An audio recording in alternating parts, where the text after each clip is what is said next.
Hey there, my name is Mac. I'm going to be talking about some homebrew changes that I've made to my own 5th edition Dungeons & Dragons campaign. I am following up my first video in which I talked about Kelemvor, the current god of death in the Forgotten Realms pantheon, and I realized I hadn't really explained the changes that I made to him. On the Forgotten Realms wiki, it talks about some ways in which Kelemvor kind of got rid of his human appearance, tried to be more objective and kind of not as human in his position as a god, which I think is a little backwards. You are a human, a mortal that has ascended to godhood. There's going to be some mortality in the way you behave, and your experiences as a mortal are going to shape how you carry out your duties as a god. In the case of Kelemvor specifically, I think that he saw a lot of injustice and a lot of unfairness in the world against specifically him and his family. And to say that this 180 change would occur seems a little unrealistic to me. That's not to say that characters that you like don't make choices you don't agree with, but this is strongly against his characterization, in my opinion.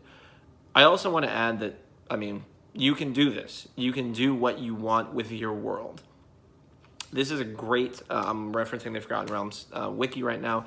It is a great thing to be able to look at a lot of established D&D lore and take a lot from that, but don't be afraid to make these changes. I was apprehensive at first, but I realized there's nothing that says that I can't do this. So I would revert these changes essentially, or kind of make it so that they never happened. It says he kind of got rid of the human mercenary appearance and just had a robe and a kind of faceless death mask. I don't think that's Kelemvor. I think Kelemvor would revel in his human appearance and carry out his duties as such. This whole reevaluation of the souls and such, I don't think would occur.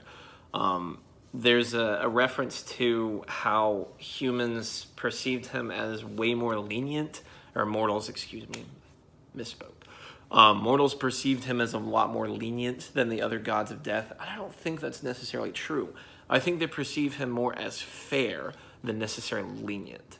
Those that do not live an honorable life, those that cheat and lie and do bad unto others, do evil unto others, I think are still punished fairly. And those who do live honorable lives are rewarded and given a fair shake.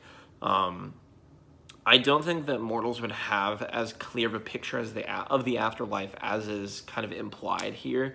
The gods do interact with mortals. In my world, it's kind of rare. In other worlds, it's fairly common. It's all up to the DM, really. But in my opinion, I don't think gods, deities, would necessarily mingle with mortals a lot. In the rare cases, of course, which are the exceptions, which would be Cyric, other gods of trickery and evil that really enjoy meddling in the affairs of mortals.